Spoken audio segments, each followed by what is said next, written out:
Comenzamos con nuestro segmento de entrevista y le damos la bienvenida al doctor Uniades Urbina. Él es pediatra, intensivista y además vicepresidente de la Academia Nacional de Medicina, para conocer un poco cuál es el balance de la salud de nuestro país. Doctor, gracias por aceptar nuestra invitación. Feliz semana para usted. Bienvenido. Buenos días, Mario. Muchísimas gracias por la invitación. Sí, quisiera que comenzáramos hablando sobre lo más complejo. Sabemos que el sector salud es un tema bastante amplio, pero hemos visto en reiteradas oportunidades noticias donde las personas señalan la dificultad para poder acceder a medicamentos, sobre todo cuando tienen diferentes enfermedades, ¿no? Veíamos un reportaje que presentábamos antes sobre la esclerosis múltiple y la falta de tratamiento en el país. Quisiera que nos hablara un poco acerca de estas carencias que existen. Sí, en general hay muchas carencias a nivel hospitalario, independientemente del tipo de hospital que sea, un hospital quirúrgico, un hospital que dependa del Ministerio de Salud, un hospital que dependa de los seguros sociales, porque hay algunas enfermedades que algunas veces se le llama enfermedades raras o desatendidas por su baja frecuencia de aparición en la población. En este caso, como tú bien lo decías, los pacientes con esclerosis múltiple, los pacientes con fibrosis quística y otras patologías, y las patologías comunes como hipertensión, diabetes y otras más, y las enfermedades de depósito del colágeno. Entonces, son enfermedades que, si bien es una muy baja incidencia, son pacientes que merecen el trato igualitario con el resto de los pacientes. Y en Venezuela tenemos un grave problema, el desabastecimiento a nivel hospitalario y de los programas que atienden este tipo de patología por parte de los entes rectores de salud. Y son medicamentos realmente muy costosos que el pueblo venezolano, así ganar un buen sueldo, no pudiera costear. Por eso que se hacen esos programas para atender a este sector de la población, pero el problema es que entonces no le llegan los medicamentos, esta pobre gente, esta familia, porque no solamente el paciente, la familia se desesperan, empiezan a vender casa, carros, y el asunto es que son medicamentos que no se consiguen normalmente en las farmacias comunes. Para eso existen unas farmacias especiales de alto costo que se llama, pero no están surtidas de la manera adecuada, oportuna y de calidad. Doctor, ¿cuál es la situación para los pacientes, por ejemplo, que tienen enfermedades como cáncer y requieren tratamientos a largo plazo y de alto costo? ¿Qué opciones tienen y qué posibilidades tienen de beneficiarse con estos programas? Es muy triste y muy agobiante, porque ya con tener la patología, que ya de por sí es una marca esta persona y esta familia, entonces empiezan a sufrir porque no tienen el dinero o no tienen el acceso a los medicamentos que está contemplado dentro de su patología. En los hospitales, el oncólogo, por ejemplo, y entonces le dice: usted necesita radioterapia, no hay suficientes en el país, o tienen que desplazarse de ciudad para conseguir un tratamiento de radioterapia. Estos son los medicamentos, pero no los tenemos. Entonces la persona tiene que empezar a comprar los medicamentos en el Banco Nacional de Drogas, que por muy solidario que sea, son medicamentos costosos, y si no tiene el dinero, con estos sueldos que percibimos en Venezuela, que ni siquiera tenemos para el común de la gente para comprar una canasta básica, imagínense ustedes para comprar los medicamentos oncológicos de otra patología. ¿Qué les queda hacer? O quedarse en su casa y morir de mengua, o una mengua asistida, porque los médicos siempre vamos a estar, pero sin el medicamento es imposible atenderlo adecuadamente, o muchos de ellos emigran del país para Colombia, que es el país más cercano, donde sí pueden conseguir este tipo de medicamentos y los asiste la sanidad colombiana. Doctor, ¿cuánto puede costar uno de estos medicamentos? Es variable, dependiendo del esquema, porque usualmente son esquemas múltiples. Ahorita con lo que más tenemos a la mano de precio, por ejemplo, te puedo comentar el tratamiento para un año de un paciente con fibrosis quística, que es una patología del páncreas, de las secreciones, que afectan los pulmones, y más o menos son 6.000 euros al año. Solamente con esta patología, porque son medicamentos múltiples, porque lastimosamente este tipo de patologías necesitan varios tipos de medicamentos para poder atacar las células malignas en el caso de cáncer, pero deben ir rondando más o menos por $6.000, $8.000 en este caso anuales, y en algunas ocasiones mucho más. Entonces es imposible que cualquier familia común y corriente, que el 80% no tenemos un seguro privado en dólares, que pueda afrontar una enfermedad calamitosa como esta. Doctor, por ejemplo, para una familia donde hay un paciente que necesita un tratamiento por ciclos, he visto mucho que hacen uso de las redes sociales para pedir colaboración y hablan del tiempo que les queda para poder conseguir ese medicamento. ¿Qué pasaría si ese paciente, de acuerdo a alguna enfermedad, la que usted considere, no recibe el tratamiento de manera oportuna? ¿Se pierde, por ejemplo, los ciclos anteriores que le han colocado? No, no se pierde, pero la calidad de vida del paciente se afecta, evidentemente, se acorta su posibilidad de sobrevivencia, porque mientras usted hace un ciclo que debe ser programado y usted se salta algunos ciclos porque no tiene los medicamentos, la patología, en el caso de cáncer sobre todo, puede sembrarse en otros lugares que son las metástasis y por supuesto cuando recibe el tratamiento las dosis van a tener que ser distintas, va a tener que comprar más medicamentos, entonces eso es lo que pasa, la calidad de vida del paciente se deteriora, amén del estrés que produce, saber que usted tiene una espada de Damocles encima y si usted no atiende rápido su patología, su calidad de vida y se va a cortar también su supervivencia. Sí, tenemos aquí a Arturo Fernández que nos está escribiendo sobre este tema por nuestro canal de YouTube y dice así, buenos días para su invitado, ¿cuánto puede costar una quimioterapia en Venezuela? Wow, dependiendo del tipo de patología, pero más o menos rondan entre $3,000 a $4,000 cada ciclo que debe recibir un paciente. Pero le digo, eso es dependiendo de la patología y el estadio en el que esté el paciente que va a ser sometido a esa quimioterapia.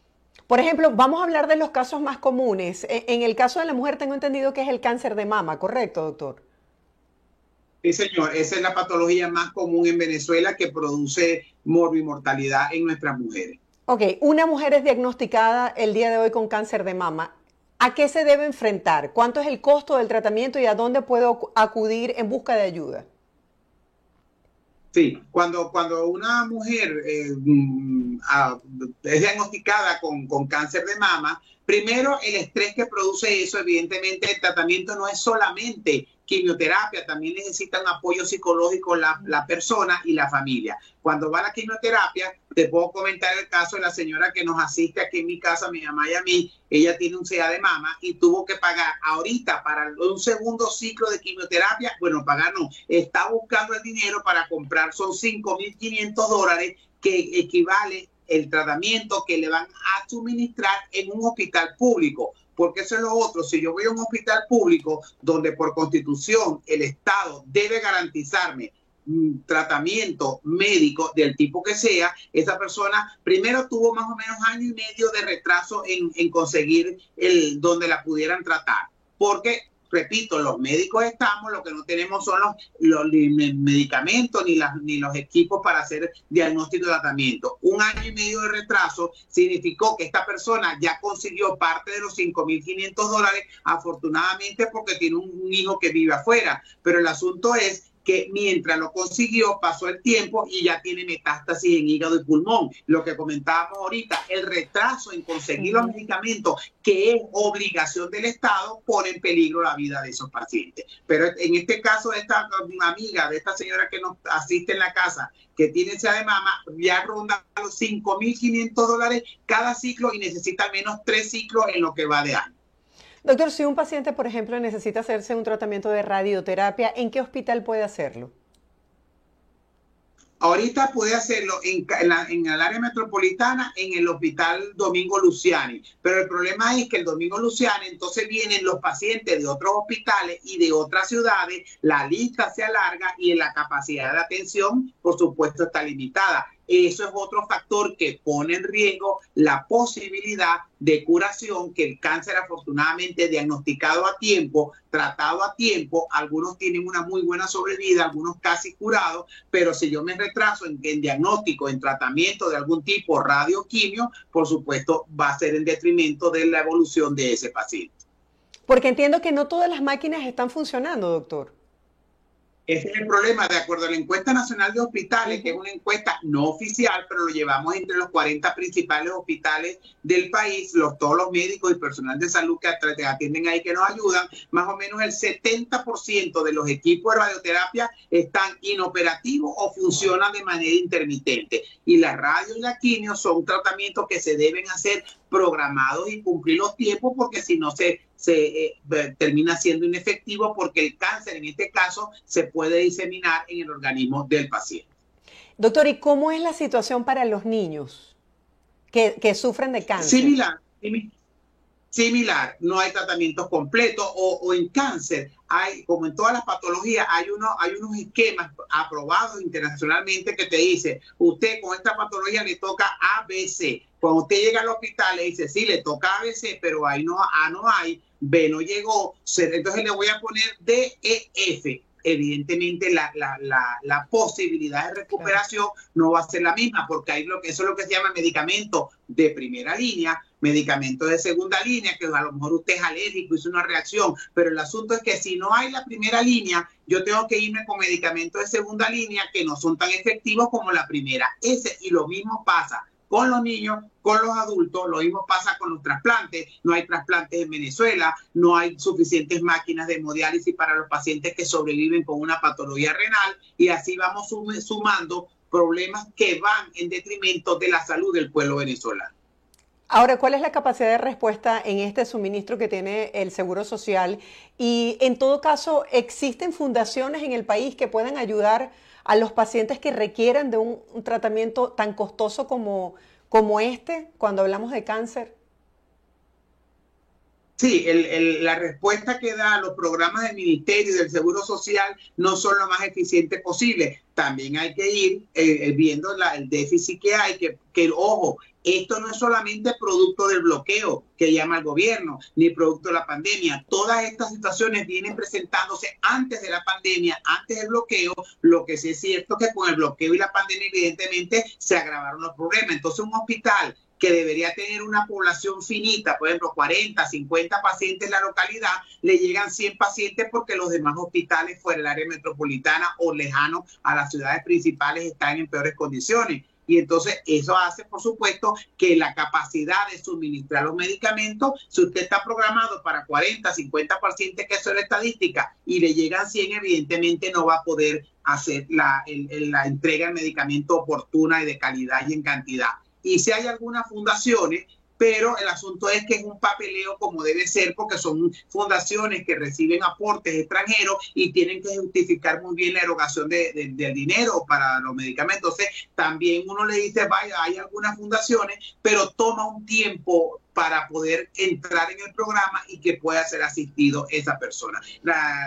Donaciones en el extranjero, la comunidad europea ayuda, pero todo eso es un proceso y no todo el mundo tiene posibilidad de trasladarse a Caracas para llevar una cantidad de documentos que solicitan estas fundaciones de ayuda humanitaria.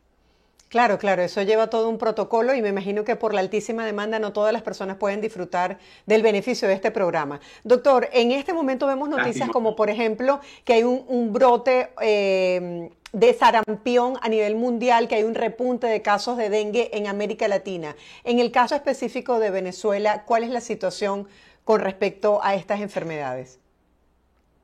De acuerdo a la OCHA, que es el mecanismo de ayuda humanitaria de las Naciones Unidas que trabaja en Venezuela, reporta que más o menos hay un 12% de incremento de los casos de dengue. Afortunadamente, son muy pocos los que han hecho dengue grave, pero sí tenemos un repunte no oficial, por supuesto lo sabemos del boca a boca y por esta OCHA, Oficina de las Naciones Unidas aquí en Venezuela, de la OMS, y hay un repunte de dengue, así como de influenza, y en relación al sarampión, Venezuela tuvimos un repunte, una aparición después que tuvimos 10 años libre de sarampión en el año 2017 aproximadamente por las bajas coberturas vacunales. La cobertura vacunal es la cantidad o el porcentaje de la población que debe recibir una vacuna para estar protegido, y en la OMS habla que sea más o menos el 95% de la población.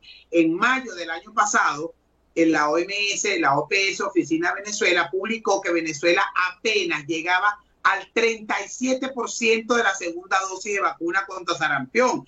Eso definitivamente me está dejando casi el 70% de la población infantil menores de 5 años, que es donde se usa esta vacuna, sin la protección. Afortunadamente, desde el año 2019 no hemos tenido sarampión en Venezuela, pero con una cobertura vacunal tan baja del último reporte de la OPS y con sarampión rondando el país, evidentemente en algún momento va a reaparecer el sarampión, y el exhorto es al Ministerio Popular de la Salud que ubique las vacunas, que ponga las vacunas para poder proteger a nuestra población. Porque el sarampión en general, la gente dice, es una enfermedad pasajera. Sí, es pasajera, pero en algunas condiciones, en algunos pacientes, sobre todo con comorbilidades, pacientes con HIV, pacientes que reciben quimioterapia, puede llegar a ser mortal. Y lo ideal es evitar que el paciente se enferme de esta patología tan común como el sarampión, que tenemos de 2019 sin caso en Venezuela, pero con la baja cobertura, y teniendo sarampión en los alrededores, pues lo más probable es que volvamos a tener sarampión en el país.